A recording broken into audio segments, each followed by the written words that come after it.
إذا جاء نصر الله والفتح ورأيت الناس يدخلون في دين الله أفواجا فسبح بحمد ربك واستغفره إنه كان توابا. وقال النبي صلى الله عليه وسلم عن أبي هريرة رضي الله تعالى عنه أن رسول الله صلى الله عليه وسلم بادروا بالأعمال فتنا كقطع الليل المظلم يصبح الرجل مؤمنا ويمسي كافرا أو يمسي مؤمنا ويصبح كافرا يبيع دينه بعرض من الدنيا. درود شريف পড়ি اللهم صل على محمد وعلى آل محمد كما صليت على إبراهيم وعلى آل إبراهيم إنك حميد مجيد. اللهم بارك على محمد وعلى آل محمد كما باركت على إبراهيم وعلى آل إبراهيم إنك حميد مجيد. আল আমিন নগর বাইতুন নাজাত জামে মসজিদের উন্নয়ন কল্পে ও এলাকাবাসীর উদ্যোগে দশম বার্ষিকী ওয়াজ ও দোয়ার মাহফিলের দ্বিতীয় অধিবেশনের সম্মানিত সভাপতি মুআজ্জাজ মুহতারাম হযরত উলামায়ে কেরাম, দূর দূরান্ত থেকে আগত আমার প্রাণধিক যুবক তরুণ ভাইয়েরা, পর্দার আড়ালে শ্রবণরতা শ্রদ্ধেয় মা ও বোনেরা, আসসালামু আলাইকুম ওয়া রাহমাতুল্লাহি ওয়া বারাকাতুহু। আল্লাহ তাআলার অসংখ্য অগণিত মেহেরবানি, আল্লাহ তাআলার অসংখ্য অগণিত দয়া, যে আল্লাহ তাআলা আমাদেরকে ফিতনা ফাসাদের জমানার মধ্যে যখন দুনিয়াতে মানুষ গুনার কাজকে নেক আমল করে মনে করতেছে, মানুষ যখন গুনার দিকে পঙ্গবালুর মতো ছুটতেছে, মানুষ নিজ মাতাল অবস্থায় নিজের দিন ইসলামকে বাদ দিয়া ইহুদি আর খ্রিস্টান আর নাসারা আর বেদিনদের তরিকার উপর চলতেছে, ঠিক সেই মুহূর্তে আল্লাহ তাআলা আমাদেরকে জান্নাতের বাগানের মধ্যে, বেহেশতের বাগানের মধ্যে আসার এবং বসার তৌফিক দান করছেন। এই জন্য আপনারা খুশি না বেজার? জোরে বলেন, আর একটু জোরে বলেন, খুশি না বেজার? যদি খুশি হয়ে থাকেন তাহলে একটা জবানও বন্ধ থাকবে না, জবান খুলে দিল থেকে শুকরিয়া আদায় করি আলহামদুলিল্লাহ। আর একটু জোরে বলি আলহামদুলিল্লাহ। আমি যে হাদিস আপনাদের সামনে তেলাওয়াত করছি, সেই হাদিসের মধ্যে নবীজি সাল্লাল্লাহু আলাইহি ওয়াসাল্লাম বলেন, عن أبي هريرة رضي الله تعالى عنه قال أن رسول الله صلى الله عليه وسلم بادروا بالأعمال فتنا كقطع الليل المظلم. তোমরা দ্রুত নেক আমল করে নাও, দ্রুত নেক আমল করে নাও। এমন একটা সময় তোমাদের সামনে আসবে, নেক আমল করার সুযোগ তোমরা পাবে না। এমনকি ফিতনা তোমাদের সামনে এমন ভাবে আসবে, অন্ধকার রাতের মধ্যে যেমন একের পর এক মুসিবত আসতে থাকে, অবস্থা এমন হবে, এমন ভয়াবহ হবে। ইউসবিহুর রাজুলু মুমিনান, সকাল বেলায় সকাল করবে ইমানদার অবস্থায়, আর সন্ধ্যা হবে ইউমসি কাফিরা।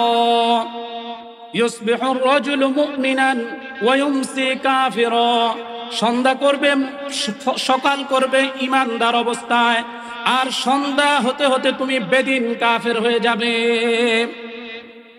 এই সময়টা এখন চলছে কি চলছে না? জোরে বলেন, আরেকটু জোরে বলেন। আবার অবস্থা এমন হবে আও ইউমসি মুমিনান, সন্ধ্যাবেলা ইমানদার অবস্থায়, ইমান অবস্থায় সন্ধ্যা করবে। ওয়া ইউসবিহু কাফিরা, আর সকাল হতে হতেই বেদিন কাফের হয়ে যাবে। এমন একটা ফিতনার সময় চলতেছে, ঠিক কিনা? নবীজি বলে গেছেন আজ থেকে প্রায় 1500 বছর পূর্বে, আর সেটা আমরা 2023 সালের মধ্যে এসে আমরা পাইতেছি কি পাইতেছি না? জোরে বলেন। অন্য হাদিসে নবীজি বলেন, হাদিসের শেষাংশে, ইয়াবিউ দীনাহু বিআরদিম মিনাদ দুনিয়া। কেন এই অবস্থাটা কেন হবে? দুনিয়ার সামান্য লোভ লালসার কারণে। দুনিয়ার সামান্য লোভ লালসার মধ্যে তোমরা তোমাদের নিজের ঈমান আমল বিক্রি করে দিবে। নাউজুবিল্লাহ। দুনিয়ার চাকচিক্যের পিছনে পড়ে, দুনিয়ার ভোগ বিলাসিতার পিছনে পড়ে, দুনিয়ার আরাম আয়েশের পিছনে পড়ে তোমরা তোমাদের দ্বীন ইসলামকে বিক্রি করে ফেলবে। এখন সেই অবস্থাটা চলতেছে কি চলতেছে না? অন্য হাদিসে নবীজি বলেন, তোমাদের সামনে এমন একটা অবস্থা আসবে, এমন একটা অবস্থা আসবে, ইহুদি আর নাসারাদের সভ্যতা তোমাদের সভ্যতায় পরিণত হবে। ইহুদি নাসারার অপকালচার তোমাদের কাছে কালচারে পরিণত হবে। ইহুদি নাসারাদের অপসংস্কৃতি তোমাদের কাছে সংস্কৃতি হিসাবে গ্রহণ হবে। সেই সময়টা এখন চলতেছে কি চলতেছে না? জোরে বলেন। কাফের মুশরিক বেঈমানদের সভ্যতা মুসলমানদের কাছে সভ্যতা, মুসলমানরা সভ্যতা মনে করবে। তাদের অপসংস্কৃতিকে মুসলমান সংস্কৃতি মনে করবে, তাদের কালচারকে মুসলমান কালচার মনে করবে। সেই অবস্থাটা এখন চলতেছে না? জোরে বলেন, চলতেছে কি চলতেছে না? অন্য হাদিসে নবীজি বলেন, ইন্নাস সাঈদা লিমান জুন্নিবাল ফিতান, ইন্নাস সাঈদা লামান জুন্নিবাল ফিতান, ইন্নাস সাঈদা লামান জুন্নিবাল ফিতান। নিশ্চয়ই ওই ব্যক্তি ভাগ্যবান যাকে ফিতনা থেকে নিরাপদে রাখা হয়েছে। সুবহানাল্লাহ।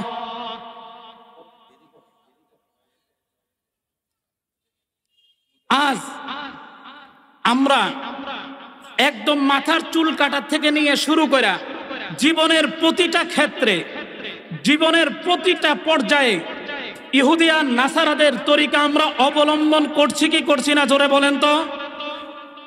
মাথার চুল কাটা, শরীরের পোশাক, জীবনের চলার গতি, জীবনের কথা বলার গতি, নিজের ব্যবসা বাণিজ্য, নিজের কামাই রোজগার, নিজের 3.5 হাত বডি, নিজের বিবি বাচ্চা, নিজের পরিবার, নিজের পরিজন, নিজের সামাজিক অবস্থা, পারিবারিক অবস্থা, রাষ্ট্রীয় অবস্থা, সব জায়গায় ইহুদি আর নাসারাদের অনুসরণ আমরা করছি কি করছি না? জোরে বলেন।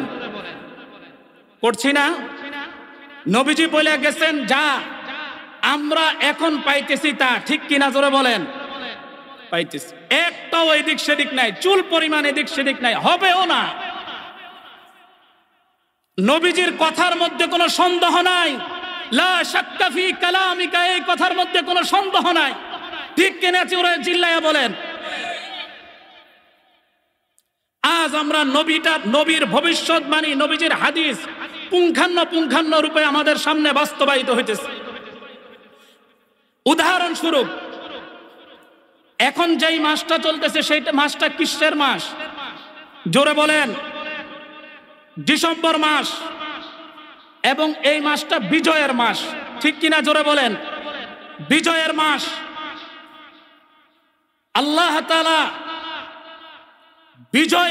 বিজয়ের মাসে বিজয় কিভাবে উদযাপন করবে, কোরআনে এই সম্বন্ধে দিক নির্দেশনা আছে কিনা বলেন তো জোরে।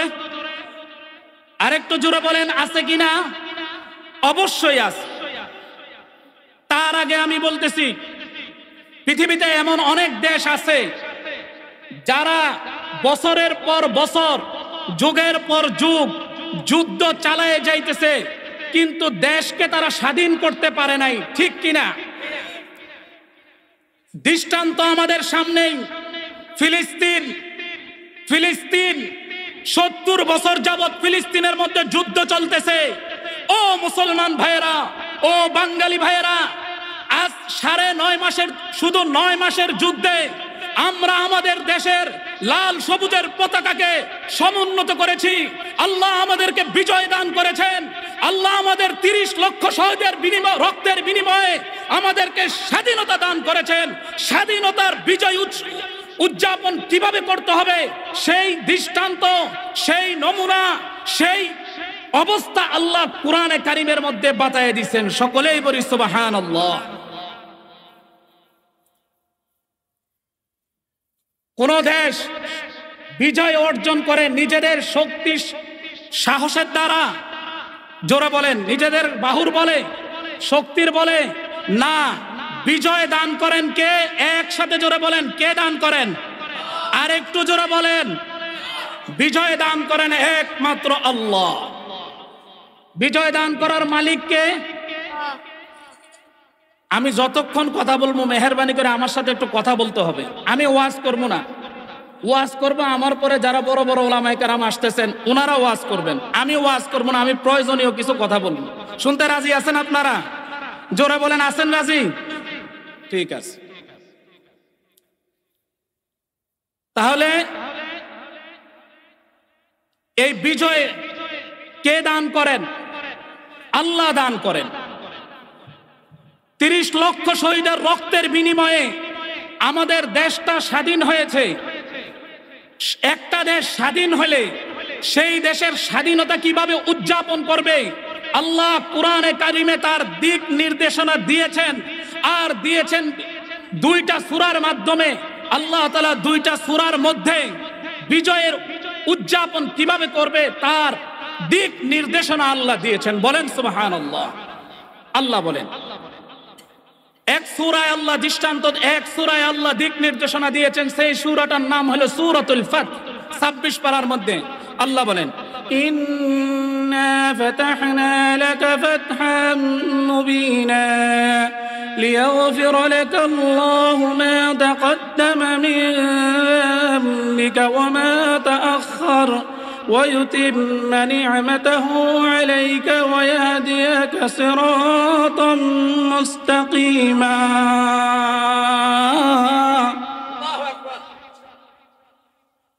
আরেকটা সূরার মধ্যে আল্লাহ নির্দেশনা দিয়েছেন। ওই সূরাটা হলো 30 পারার সূরাতুল নাসরের মধ্যে আল্লাহ বলেন, ইযা জাআ নাসরুল্লাহি ওয়াল ফাth ورأيت الناس يدخلون في دين الله أفواجا فسبح بحمد ربك واستغفر إنه كان توابا। আল্লাহ দৃষ্টান্ত দিয়েছেন, আল্লাহ দিক নির্দেশনা দিয়েছেন। বিজয় যখন কোন দেশ বিজয় হবে, কোন দেশ স্বাধীন হবে, এই স্বাধীনতার দিনে বিজয়ের উৎসব কিভাবে করবে আল্লাহ সূরাতুন নাসরের মধ্যে আল্লাহ দিক নির্দেশনা দিয়েছেন। সুবহানাল্লাহ। এক নম্বর বিজয় উদযাপনের 1 নম্বর নির্দেশনা হচ্ছে আল্লাহ 3টা নির্দেশনা দিয়েছেন। এর মধ্যে 1 নম্বর হলো ফাসাব্বিহ, তোমরা একমাত্র পবিত্রতা বর্ণনা করো আল্লাহর। সকলে বলি সুবহানাল্লাহ। প্রথম কাজ কি? আল্লাহর পবিত্রতা বর্ণনা করা। কারণ এই বিজয় কে দান করেছেন? আল্লাহ। দ্বিতীয় নম্বর, বিহামদি রব্বিকা, তোমার রবের প্রশংসা করো। সুবহানাল্লাহ। তোমার রবের প্রশংসা করো, কারণ এই বিজয় তোমাকে দান করেছেন একমাত্র আল্লাহ। দ্বিতীয় নম্বর কাজ হলো আল্লাহর প্রশংসা করা। তৃতীয় নম্বর কাজ কি? আল্লাহ বলেন, এই একটা দেশ স্বাধীন করতে যায় সেই দেশে যুদ্ধ বিগ্রহ হয়, আর এই যুদ্ধ বিগ্রহ হওয়ার কারণে অনেক সময় নিরপরাধ মানুষও নির্যাতনের শিকার হয় কি হয় না, জোরে বলেন তো? নিরপরাধ মানুষও নির্যাতনের শিকার হয়। সেই জন্য আল্লাহ বলেন ওয়াস্তাগফির, আল্লাহর কাছে ক্ষমা চাও। কেন? এই যুদ্ধ বিগ্রহের কারণে যদি অনিচ্ছা সত্ত্বেও কারো উপর অন্যায় হয়ে থাকে, জুলুম হয়ে থাকে, সেজন্য তুমি তোমার রবের কাছে মাপ চাও। সুবহানাল্লাহ। তাইলে আমরা বিজয়ের উদযাপন কিভাবে করব তার কয়টা নির্দেশনা পাইলাম? জোরে বলেন, কয়টা পাইলাম? 3টা। 1 নম্বরে আল্লাহর পবিত্রতা বর্ণনা করা, 2 নম্বরে আল্লাহর প্রশংসা করা, 3 নম্বরে আল্লাহর কাছে ক্ষমা চাওয়া। ঠিক কিনা? এটা তো আল্লাহ কোরআনে নির্দেশ দিয়েছেন, হাদিসের মধ্যে নবীজি চমৎকার দৃষ্টান্ত দিয়েছেন। শুনতে রাজি আছেন তো? নবীজি বলেন, হাদিসের মধ্যে আছে, যখন নবীজি সাল্লাল্লাহু আলাইহি ওয়াসাল্লাম মদিনা থেকে মক্কায় বিজয় বেশে প্রবেশ করতেছেন, মক্কার লিডার, মক্কার নেতা, মক্কার প্রেসিডেন্ট, মক্কার সুপ্রিম পাওয়ার নিয়ে মদিনা থেকে মক্কায় প্রবেশ করতেছেন। নবীজি সাল্লাল্লাহু আলাইহি ওয়াসাল্লামের অবস্থা এমন, নবীজি সাল্লাল্লাহু আলাইহি ওয়াসাল্লাম একটা উটের উপর বসা ছিলেন, আর নবীজি সাল্লাল্লাহু আলাইহি ওয়াসাল্লামের মাথার মধ্যে একটা কালো পাগড়ি বাঁধা ছিল। নবীজি সাল্লাল্লাহু আলাইহি ওয়াসাল্লামের মাথাটা নিম্নগামী ছিল। সুবহানাল্লাহ, জোরে সরে পড়েন। নবীজি সাল্লাল্লাহু আলাইহি ওয়াসাল্লামের মধ্যে কোনো অহংকার ছিল না, কোনো তাকাব্বুরি ছিল না, কোনো রিয়া ছিল না, কিছুই ছিল না। বিনয়ের সাথে মক্কার সুপ্রিম পাওয়ার প্রেসিডেন্ট হিসাবে মদিনা থেকে মক্কায় বিজয় করে মক্কায় প্রবেশ করতেছেন, মক্কার প্রেসিডেন্ট হিসাবে। ওই দিন পর্যন্ত নবীজি সাল্লাল্লাহু আলাইহি ওয়াসাল্লাম বিনয়ের সাথে মক্কায় প্রবেশ করতেছেন। সুবহানাল্লাহ। মুখে তালা দিয়ে বইয়ে থাকেন, একটু জোরে কর না সুবহানাল্লাহ। না বাইজে কইবেন, বেগম সাহেবের খাতার নিচে শুয়া শুয়া কইেন সুবহানাল্লাহ। আর একটু জোরে সোরে কোন সুবহানাল্লাহ।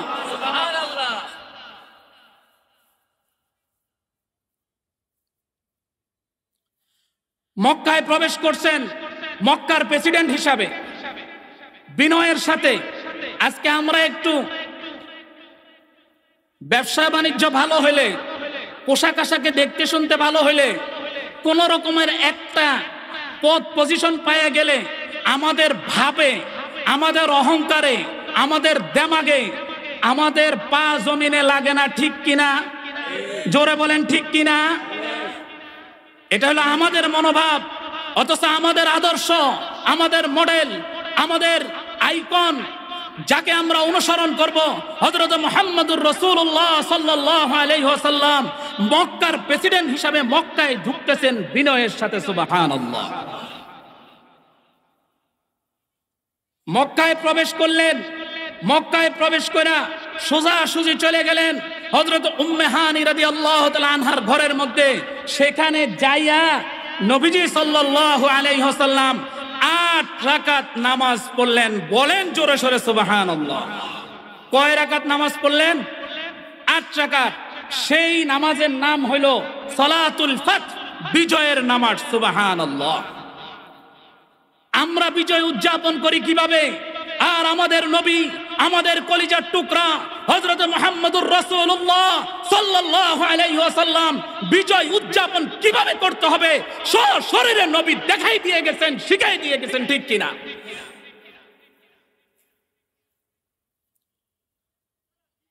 কথা এখানে থাক, আর একটু কথা বলে এলে মাঝখানে। আমরা কিভাবে উদযাপন করি জানেন? যখন রাত, স্বাধীনতার বিজয় দিবসের রাত্রটা আসে, 12টা 1 মিনিট পর্যন্ত আমরা অপেক্ষা করি। অপেক্ষা করে আমরা একটা পাথরের সামনে ফুলের তুলা নিয়ে যাই কি যাই না? সেই পাথরটার নাম দিয়েছি আমরা শহীদ মিনার। জোরে বলেন ঠিক কিনা? ওই শহীদ মিনারের সামনে একটা ফুলের মালা দিয়ে আসি, দিয়া কিছু সময় সেখানে চুপ করে দাঁড়ায় থাকি, নীরবতা পালন করি 1 মিনিট। ঠিক কিনা? জোরে বলেন। কোন বিবেকবান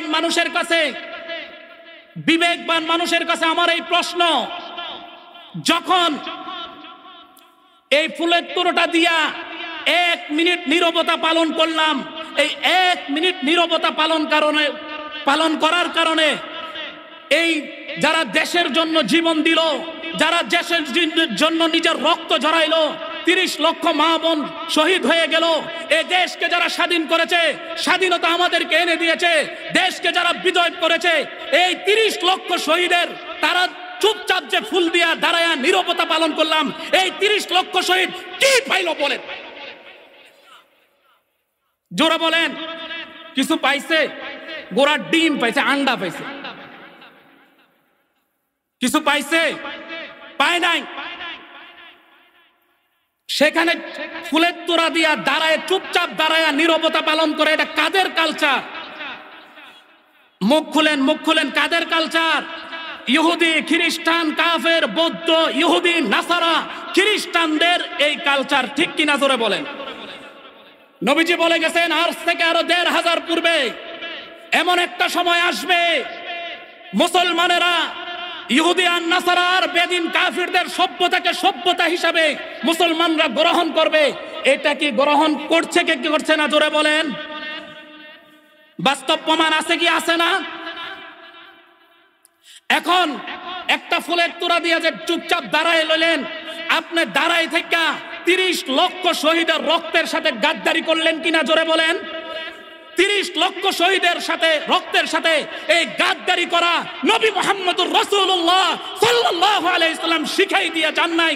এই শিক্ষা উম্মতকে নবীজি দেয় নাই। নবীর শিক্ষা, যখন কোন কবরের কাছে যাবে তখন কবরকে সালাম দাও, আসসালামু আলাইকুম ইয়া আহলাল কুবুর মিনাল মুসলিমিন ওয়াল মুমিনিন আনতুম লানা সালাফুন ওয়া নাহনু লাকুম তাবউন ওয়া ইন্না ইনশাআল্লাহু বিকুম লাহিকুন ইস্তাকদিমুনাল মুস্তাখিরিন মিনাল মুসলিমিন। অর্থ বলার সময় নাই।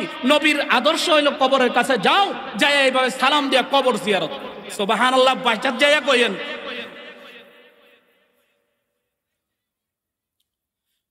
কি করবেন? কবরের কাছে যায় একবার যদি কেউ সূরা ফাতিহা পড়ে, আর একবার 3 বার যদি সূরা ইখলাস পড়ে, আল্লাহর নবী সাল্লাল্লাহু আলাইহি ওয়াসাল্লাম বলেন আল্লাহ তাকে 1 খতম কোরআনে কারীম পড়ার নেকি আল্লাহ তার আমলনামায় দান করবেন।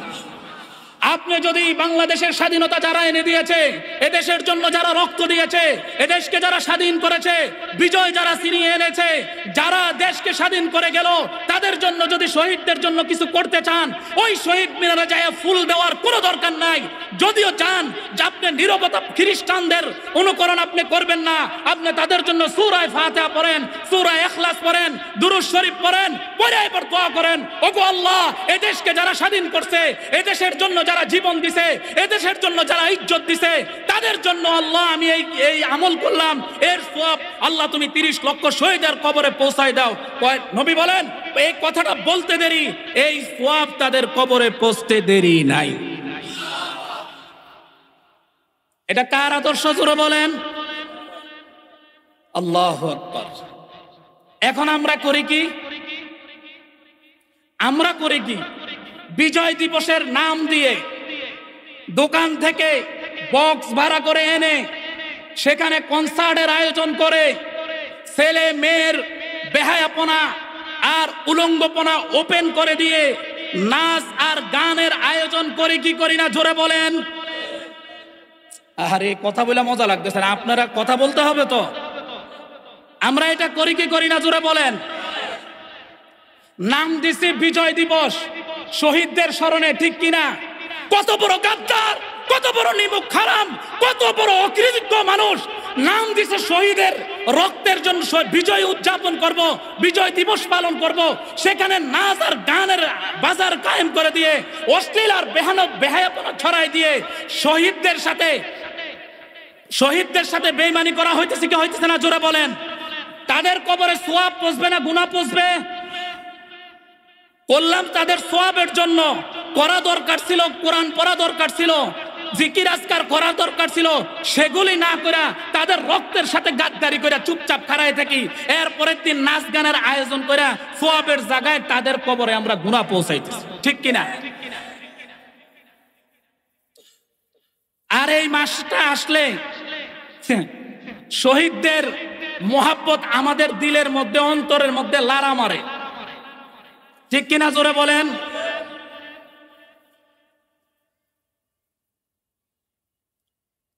এখন আবার সামনে আরেকটা আসতেছে, 31st night, happy new year. ঠিক কিনা জোরে বলেন? আবার সেই গেলাম পিছনের কথায়।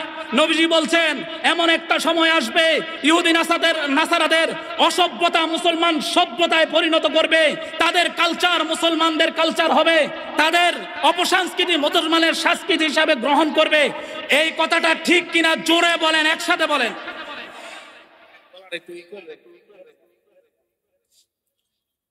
তাদের অপসংস্কৃতি আমরা আমাদের কালচারের মধ্যে ঢুকাই নিছি।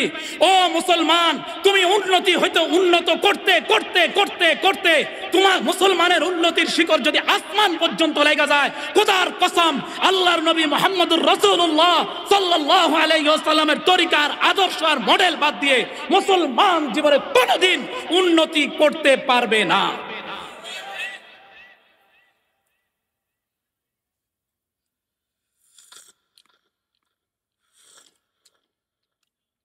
মিশাওয়াদ মাইলে কাফের সোয়ে কাফের মিশাওয়াদ। এমন একটা সময় আসবে যে সময় মুসলমানদের সন্তানকে দেখে চেনা যাবে না এটা কি মুসলমানের সন্তান না কাফের সন্তান না হিন্দুর সন্তান না বৌদ্ধর সন্তান, সে কি মুসলমান না ইহুদি না নাসারা না খ্রিস্টান, এটা পরিচয় পাওয়া যাবে না। ঠিক কিনা? একটা মেয়েকে দেখলে বোঝা যাবে না সে কি মুসলমানের মেয়ে না হিন্দুর মেয়ে না বৌদ্ধর মেয়ে না খ্রিস্টানের মেয়ে, এটা বোঝা যাবে না, এটা বোঝা যাবে না। দেখলে মনে হবে মাঝে মধ্যে রাস্তার মধ্যে বের হইলে ডর লাগে, আরে কারে সালাম দিতেছি, মুসলমান তো নাও হইতে পারে। ঠিক কিনা? কত বোকার আমরা, কত বোকা। একটা বছর এই যে 2023-এর এই যে বছরটা আমার জীবন থেকে চলে গেল 2023, আর জীবনে কোনোদিন 2023 আমার জীবনে আসবে? একসাথে বলেন, আসবে? 2022 আর কোনোদিন আমার জীবনে আসবে? 2021 আর কোনোদিন আমার জীবনে আসবে? 2000 সাল আমার জীবনে কোনোদিন আসবে?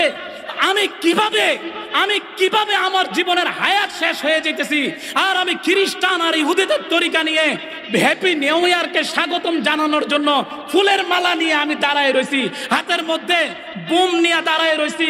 কি বলেন? ঠিক কিনা? বহুত আগে একটা ওয়াজ শুনছিলাম, ওয়াজের মধ্যে হুজুর বলছিলেন এক লোকে স্বপ্নে দেখছে তার দাঁত নড়তেছে। স্বপ্নের ব্যাখ্যা, স্বপ্নের কথাটা যাকে বলা হলো সে বলছে মাশাআল্লাহ বেটা ভালো স্বপ্ন দেখছিস। এরকম স্বপ্ন মানুষে দেখে, তুই তো বেটা ভালো স্বপ্ন দেখছিস। আরেকজনের স্বপ্ন দেখছে চুলদারি সব সাদা হয়ে গেছে, তো যার কাছে স্বপ্নের কথা বলা হলো সে বলে মাশাআল্লাহ বেটা খুব ভালো স্বপ্ন দেখছিস। এরকম স্বপ্ন মানুষে দেখে। এখন একজন বিজ্ঞ যে স্বপ্নের তাবির জানে তার কাছে যায় বলল, ভাই আমি একটা স্বপ্নে দেখছি আমার চুল দাড়ি পাকা সব পাইকে গেছে, আরেকজনের স্বপ্নে দেখছে দাঁত নড়তেছে, এটার ব্যাখ্যা কি হইতে পারে? কয় আমি যদ্দূর জানি এটার ব্যাখ্যা হইলো যার চুল দাড়ি পাইকে গেছে স্বপ্নে দেখতেছে তার হায়াত কমতেছে, যার দাঁত নড়তেছে এটার ব্যাখ্যা হইলো তার হায়াত কমে গেছে। তো এখন একজনের হায়াত কমে আর যার কাছে কওয়া হইলো সে কবে এটা মাশাআল্লাহ খুব ভালো স্বপ্ন দেখছো। স্বপ্নে হের হায়াত কমে আর হ্যাঁ কবে এটা মাশাআল্লাহ খুব ভালো স্বপ্ন দেখছো। আমার কথা আপনারা বুঝেন? 2023 সাল আমার জীবন থেকে চলে গেছে, আর কোনোদিন ফিরে আসবে না। কত বড় আহাম্মক, কত বড় বেআক্কল, কত বড় অপদার্থ, কত বড় বিবেকহীন মানুষ, কত বড় জালেম সে 2024 সালের জানুয়ারি মাসের 1 তারিখে হ্যাপি নিউ ইয়ারকে স্বাগত জানানোর জন্য সে ফুল, সে অনুষ্ঠান, সে নাচ গান, সে বেলুন আর পুটকা নিয়ে দাঁড়ায় আছে, যখন 12টা 1 হবে সাথে সাথে সারাটা দেশের মধ্যে এগুলি ফুটানো শুরু হয়ে যাবে। কত বড় অপদার্থ আর অকৃতজ্ঞ আর অবিবেকবান মানুষ, ঠিক কিনা জোরে বলেন। আর কোনদিন এই বছর আমার জীবনের থেকে কত আহাম্মক, আমার জীবন থেকে বয়স শেষ হয়, আমার বয়স কমে, আমার জীবনের থেকে বিদায় হয়ে গেছে এই জীবন, এই সময় আর কোনোদিন ফিরে আসবে না। আর আমি নাচতেছি। আমরা খুব বুদ্ধিমান না, কি বলেন? জোরে বলেন, বুদ্ধিমান না? আমাদের মুরব্বীদের কোনো দোষ নাই। ইয়াং বয়সের যুব সমাজ নষ্ট হয়ে যাইতেছে। এক মোবাইলের কারণে যুব সমাজ ধ্বংস হয়ে যাইতেছে। নারী আর পুরুষের অবাধ মেলামেশা, নারী আর পুরুষের জেনা। ও ভাই, সমস্ত জায়গার মধ্যে শুধু আল্লাহর নাফরমানি, আল্লাহর নাফরমানি, আল্লাহর নাফরমানি দুনিয়াতে চলতেছে। ও যুবক, আগামী দিনের ভবিষ্যৎ হলো তোমরা। যুবকরা হলো আগামী দিনের ভবিষ্যৎ। তুমি তোমার নিজের জীবন নষ্ট করে দিছো, তো সমাজকে নষ্ট করে দিতেছ, তোমার ফ্যামিলিকে নষ্ট করে দিতেছ। আজ তুমি কার তরিকা অবলম্বন করছো?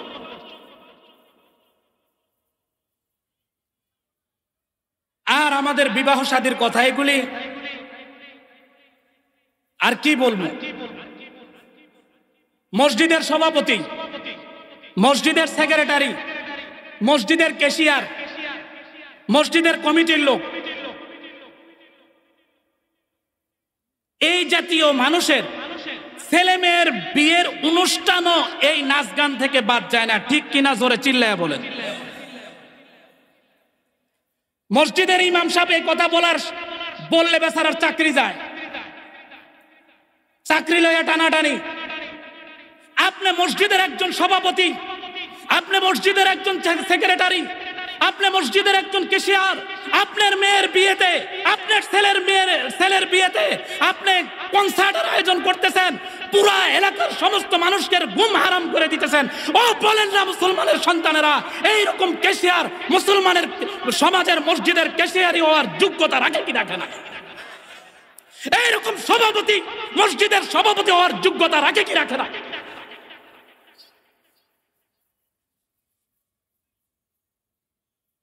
উচিত কথা কইতে গেলে ইমাম সাহেবের চাকরি থাকে না। আল্লাহর নবী কি বলছেন জানেন? শুনবেন কিনা জোরে বলেন। মান সুইলা আন ইলমিন আলিমাহু সুম্মা কাতামাহু উলজিমা ইয়াউমাল কিয়ামাতি বিলিজাবিন মিনান নার। কোন আলেমকে যখন শরীয়তের ব্যাপারে কোনো প্রশ্ন করা হয়, সেই আলেম যদি কথাটা সঠিকভাবে না বলে, জানা সত্ত্বেও ঘুরায়া ফিরায়া বলে, কাল কিয়ামতের ময়দানে আল্লাহর নবী বলেন তার এই জিহ্বাটাকে ধইরা আগুনের জ্বলন্ত আগুনের গরম কেচে দিয়া তার জিহ্বাটাকে কাটা হবে। নাউজুবিল্লাহ, জোরে সোরে বলেন।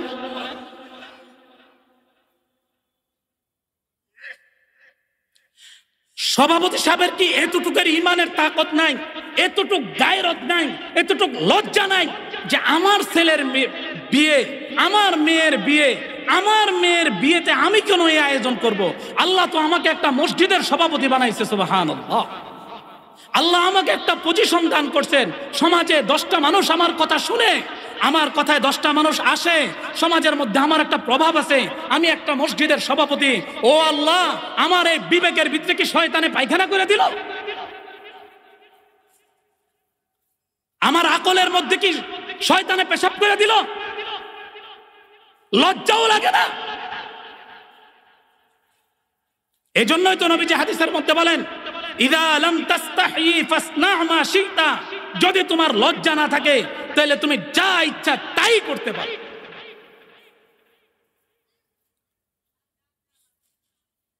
সারা অঙ্গে ব্যথা ওষুধ দিব কোন জায়গায়? জোরা বলেন, ঠিক কিনা? সারা অঙ্গে ব্যথা ওষুধ দিব কোন জায়গায়? সভাপতির এই অবস্থা, সেক্রেটারির এই অবস্থা, ক্যাশিয়ারের এই অবস্থা। তবে এর মধ্যে একটা কথা কয়ে দিই, আমগো সভাপতি অনেক ভালো, সবলে বলে আলহামদুলিল্লাহ। আমগো মসজিদের সভাপতি অনেক ভালো, আমগো মসজিদের ক্যাশিয়ার অনেক ভালো। আলামিননগর এই এলাকা, এই সমাজের ভিতরে আলামিননগর একটা দৃষ্টান্ত, সকলে বলে আলহামদুলিল্লাহ। আমাদের মসজিদের সভাপতি কখনো নাচ গানের মধ্যে পার্টিসিপেট করে না, সেটাকে সমর্থন করে না। আমাদের সভাপতি যায় মসজিদ কোনো আশেপাশে গান হইলে যায় বাধা দেয়, এটা নিয়ে এটা করো না, এটা শরীয়তের খেলাফ, আল্লাহর নাফরমানি কাজ করো না। এরকম সভাপতি আমরা পাইছি, সকলে জোরে সোরে বলে আলহামদুলিল্লাহ।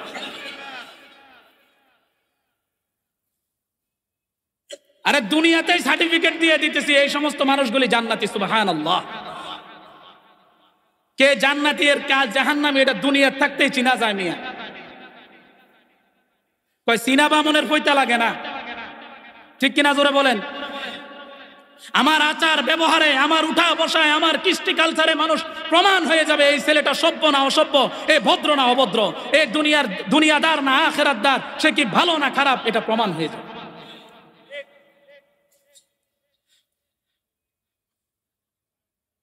আরেকটা কথা আবার বলি, আলামিননগরের ভাইয়েরা বিয়ে শাদী হইলে মেহেরবানি করে হাতে ধরা পায়ে ধরা বলি, গান বাদ্য করেন না, গান বাদ্য করেন। আল্লাহ বলেন, আল্লাহ নবী হাদিসের মধ্যে বলেন, আমি নবীকে আল্লাহ দুনিয়াতে পাঠাইছে গান বাদ্য বন্ধ করার জন্য, ডুল তবলা বন্ধ করার জন্য, জাহিলিয়াতের যুগের যত কুপথা আছে সমস্ত কুপথা বন্ধ করার জন্য আল্লাহ আমাকে দুনিয়াতে পাঠাইছে। সুবহানাল্লাহ।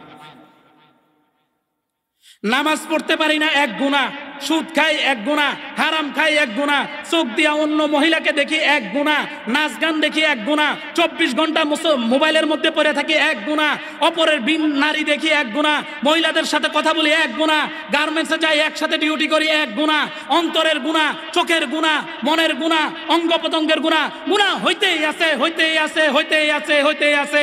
আবার নিজের মেয়ের বিবাহের মধ্যে টাকা পয়সা খরচ কইরা ডেক সেট আর বক্স আইনা কনসার্টের আয়োজন করা, নাচ গানের অনুষ্ঠান করা, আবার কেন টাকা পয়সা দিয়া গুনাহ কামাই, একটু বলেন আপনার, ঠিক কিনা জোরে বলেন? আফসোস।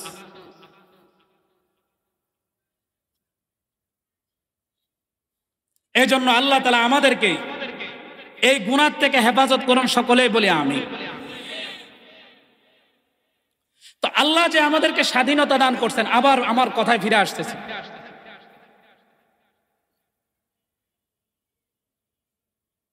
আল্লাহ যে আমাদেরকে স্বাধীনতা দান করেছেন, স্বাধীনতার বিজয় উদযাপন আমরা কিভাবে করব?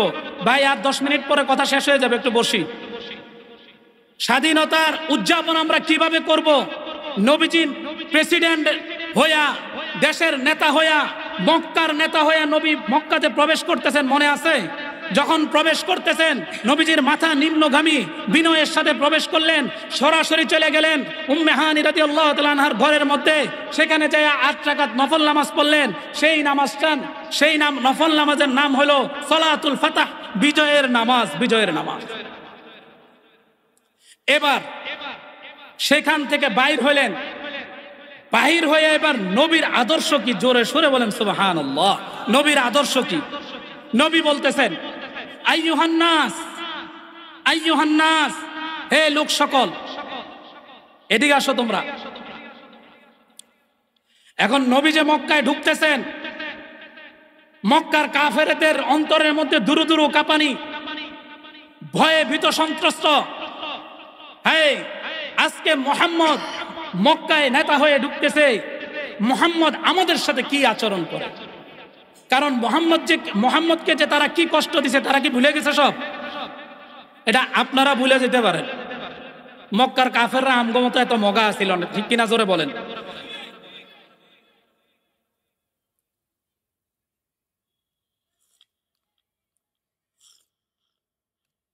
এবার নবীজি সাল্লাল্লাহু আলাইহি ওয়াসাল্লাম বললেন, আইয়ুহান নাস, হে লোক সকল, তোমরা আমার কাছ থেকে কি আচরণ আশা করো? তোমরা আমার কাছ থেকে কি আচরণ আশা করো?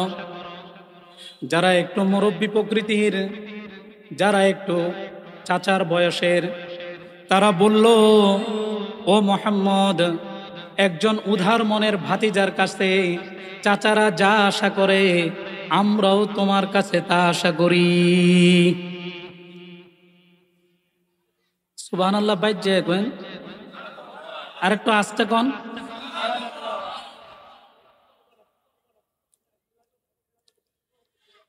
একজন উদার মনের বাতিজার কাছে চাচারা যা আশা করে আমরাও তোমার কাছে তা আশা করি।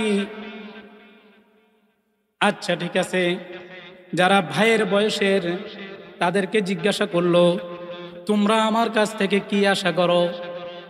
তারা বলল, ও মুহাম্মদ, একজন উদার মনের ভাই, ভাইয়ের কাছ থেকে ভাইরা যা আশা করে আমরাও তোমার কাছে তা আশা করি। এবার মুহাম্মদ সাল্লাল্লাহু আলাইহি ওয়াসাল্লাম যে উত্তর দিতেছে, পৃথিবীর ইতিহাসের মধ্যে স্বর্ণের অক্ষরে তা লেখা আসে। জোরে সোরে বলেন সুবহানাল্লাহ। নবীজি বলেন, লা তাসরিবা আলাইকুমুল ইয়াওম, লা তাসরিবা আলাইকুমুল ইয়াওম, লা তাসরিবা আলাইকুমুল ইয়াওম। ও মক্কার ভাইরা, তোমরা জানো আমার উপর কি অত্যাচার তোমরা করছো, কি জুলুম করছো, কি নির্যাতন করছো।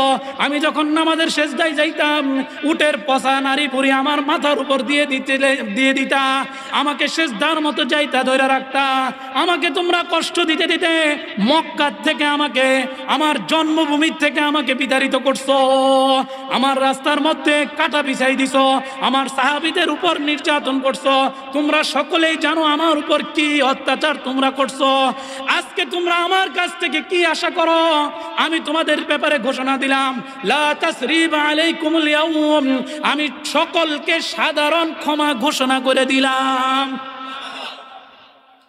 সকলের জন্য আমার ঘোষণা এটাই, সকলকে আমি ক্ষমা করে দিছি। সুবহানাল্লাহ।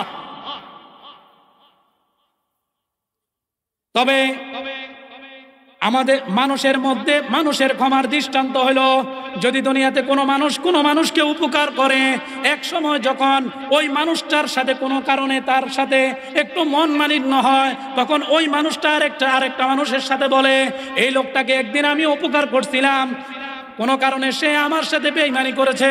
ঠিক কিনা জোরে বলেন? বেঈমানি করলেও পরে আমার কাছে মাপ চাইয়া থাকে।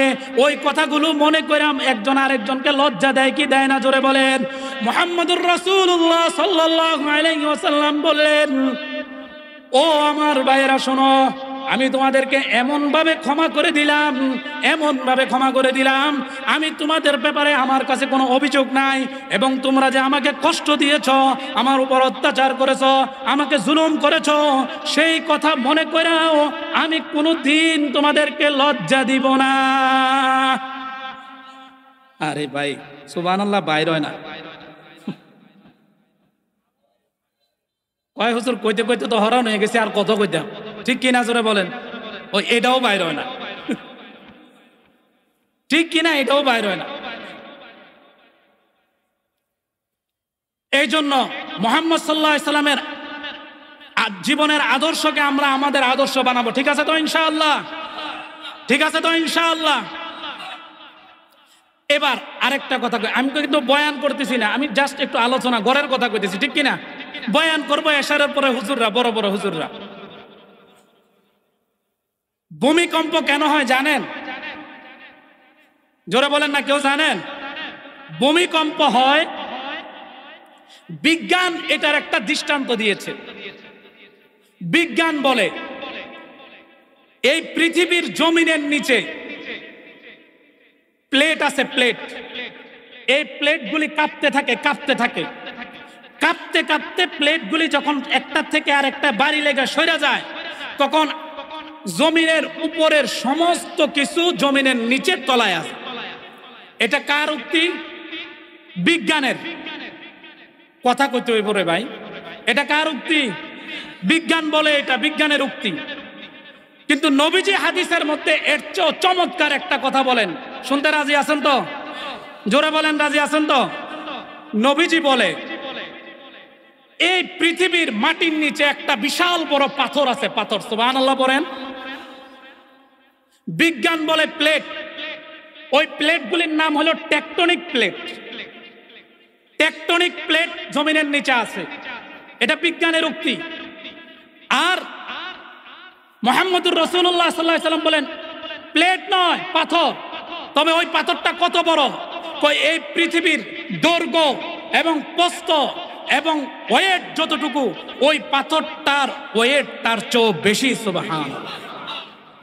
পিছনের জোয়ান ভাইরা মুখ খুলে না, সুবহানাল্লাহ আবার কোন,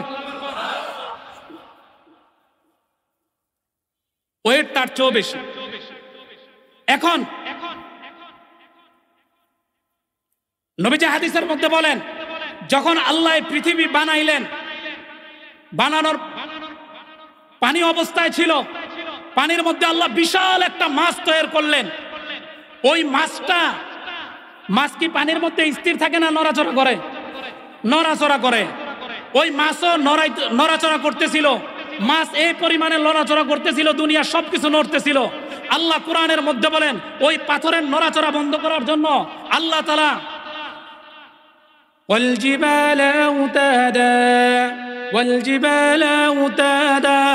আল্লাহ জমিনের উপর পাহাড়কে সৃষ্টি করে জমিনকে পেরাক মারা দিয়া ওই মাছের লড়ানি আল্লাহ বন্ধ করে দিলেন। আর সুবহানাল্লাহ জোরে কোন, আমনে করে সুবহানাল্লাহ কোন লেগে বদলা একদম নাহান দরকার ছিল।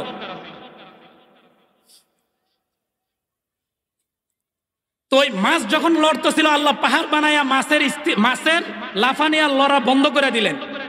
এটা নবীজির হাদিস। ইমাম হাফেজ ইবনে হাজার আসকালানী রাহমাতুল্লাহ আলাইহি বলেন, ওই মাছটা এত বড় এত বড় এত বড়, ওই মাছের মাথা আর লেজ যদি এরকম ভাবে উঠায়, তো উঠাইতে উঠাইতে জমিনের মাছের উপর যে পাথর আছে ওই পাথর এবং বর্তমান পৃথিবী এগুলি সহ ওই মাথা লেজ উঠতে উঠতে প্রথম আসমান থেকে দ্বিতীয় আসমান, দ্বিতীয় আসমান থেকে তৃতীয় আসমান, তৃতীয় আসমান থেকে চতুর্থ আসমান, চতুর্থ আসমান থেকে পঞ্চম আসমান, পঞ্চম আসমান থেকে ষষ্ঠ আসমান, ষষ্ঠ আসমান থেকে সপ্তম আসমান, সপ্তম আসমান থেকে আল্লাহর আরশ পর্যন্ত যায় লাগবে। সুবহানাল্লাহ। সুবহানাল্লাহ। মাছটা কত বড় বুঝছেন? আপনি বাজার থেকে ফাঙ্গাস মাছ কিনে আনেন, এই মাছ না, এটা হে মাছ না, ঠিক কিনা যারা বলেন? ওই মাছটা এত বড়, তার যদি সেটা খালি এরকম করে, সেটা উঠতে উঠতে আল্লাহর আরশ পর্যন্ত লেগে যাবে। সুবহানাল্লাহ। সময় নাই, একটু পরে আজান দিয়ে দিব।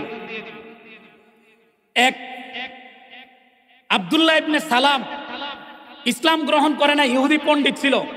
নবীজিকে আয়েশা বলছে, ইয়া রাসূলুল্লাহ, আমি আপনাকে 3টা প্রশ্ন করব, যদি আপনি প্রশ্নের উত্তর দিতে পারেন তাহলে আমি কালেমা পড়া মুসলমান হয়ে যাব। সুবহানাল্লাহ। নবীজি বললেন, বলো তোমার প্রশ্ন কি? ইহুদি বলে, আউয়ালু মা আশরাতিস সাআ, হে নবী, আপনি যদি নবী হয়ে থাকেন বলেন কিয়ামতের প্রথম আলামত কি? নবীজি সাল্লাল্লাহু আলাইহি সাল্লাম বললেন, ঠিক আছে, তোমার দ্বিতীয় প্রশ্ন কি বলো। এবার হুজুর সাল্লাল্লাহু আলাইহি ওয়াসাল্লাম বলেন, হুজুর সাল্লাল্লাহু আলাইহি ওয়াসাল্লাম বলেন, ওমা আউয়ালু কুল্লুহু তুআমিন ইয়াকুলুহু আহলুল জান্নাহ, বলেন আপনি যদি সত্য নবী হয়ে থাকেন, আল্লাহ জান্নাতের মধ্যে জান্নাতীরা জান্নাতে প্রবেশ করার পরে সর্বপ্রথম কি দ্বারা জান্নাতীদেরকে আল্লাহ মেহমানদারি করবেন? নবী বলেন, ঠিক আছে, তোমার 3য় নম্বর প্রশ্ন বলো।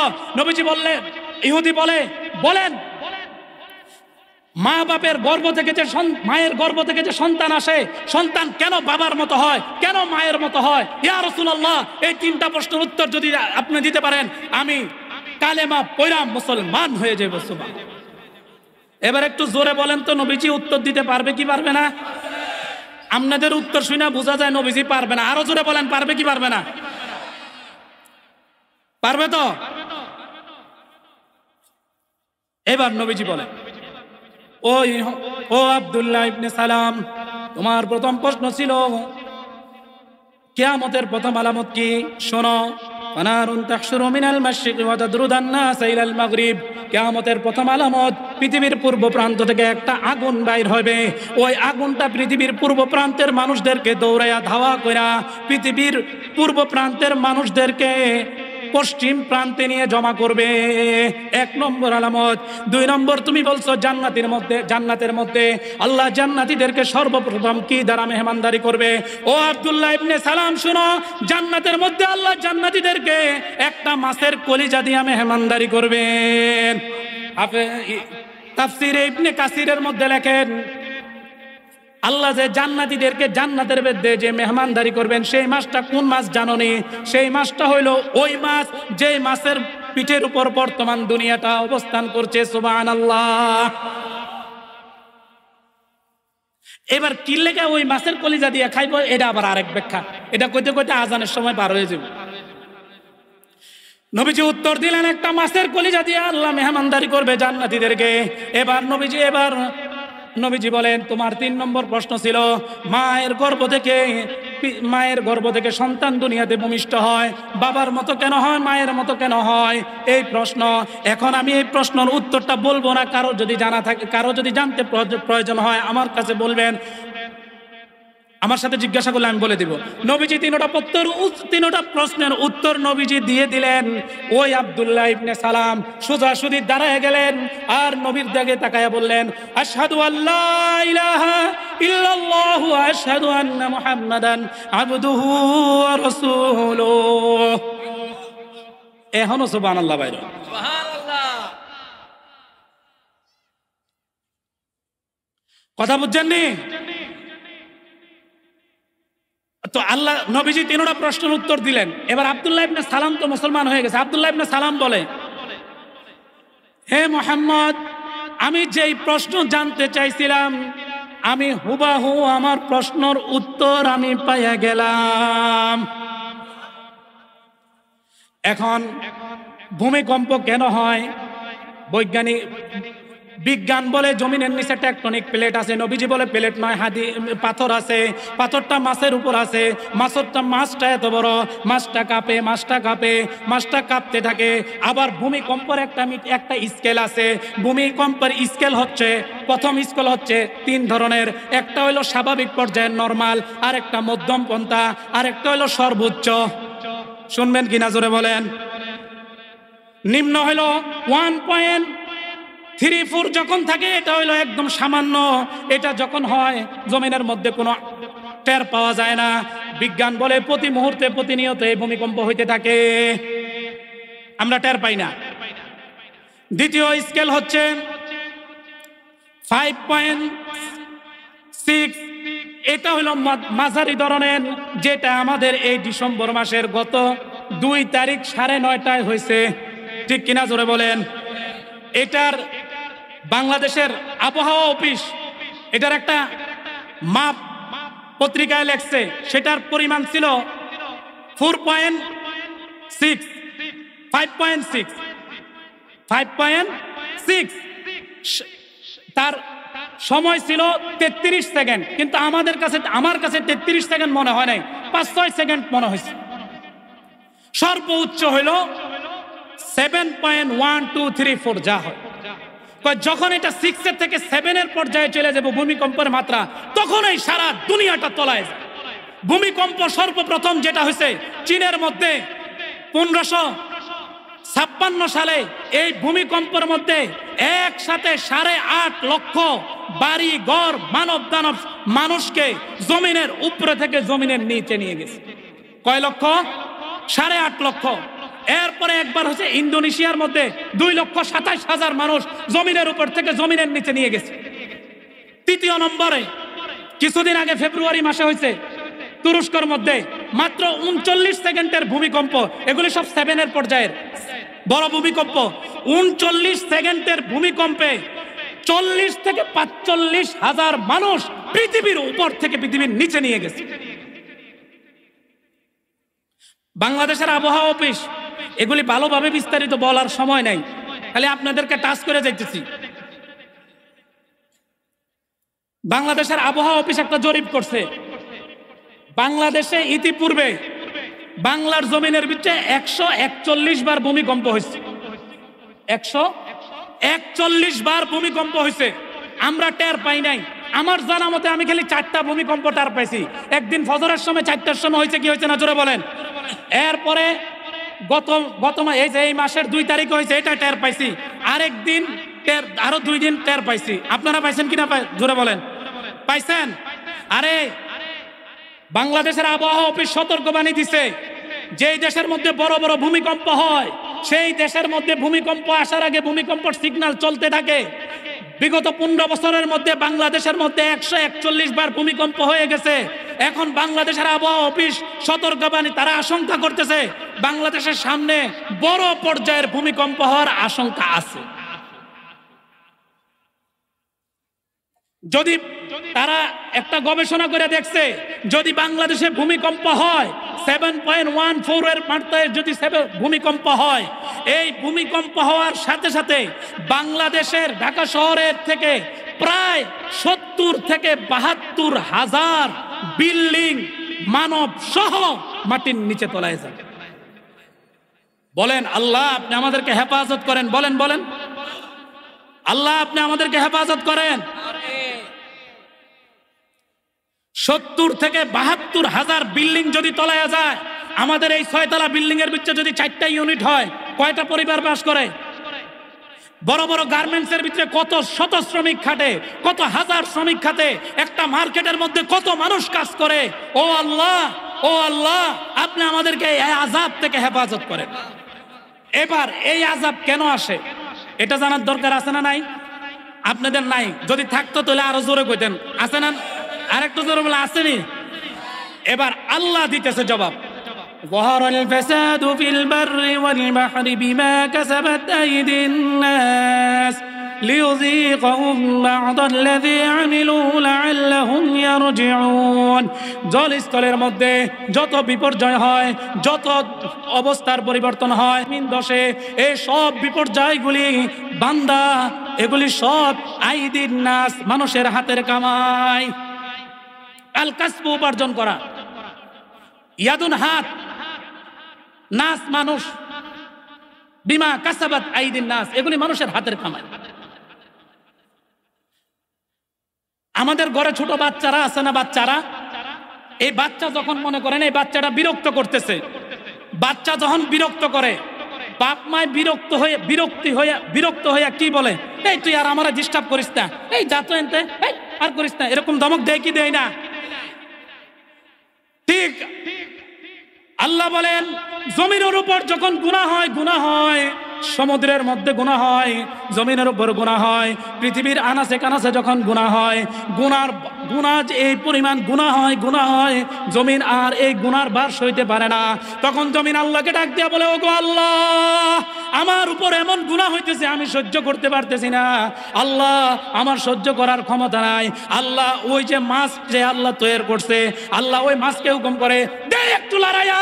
মাছ যখন লড়া মারে, কোথাও চীন, কোথাও আমেরিকা, কোথাও সিঙ্গাপুর, কোথাও মালয়েশিয়া, কোথাও তুরস্ক, কোথাও চীন, সব কিছু ওই মাছের লড়া নিতে ভূমিকম্প সৃষ্টি হয়, মাটির উপরের বিল্ডিং মাটির নিচে ধসে যায়।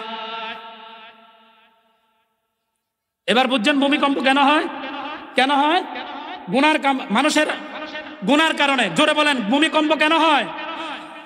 এবার বাঁচার উপায়ও তো জানার দরকার আছে।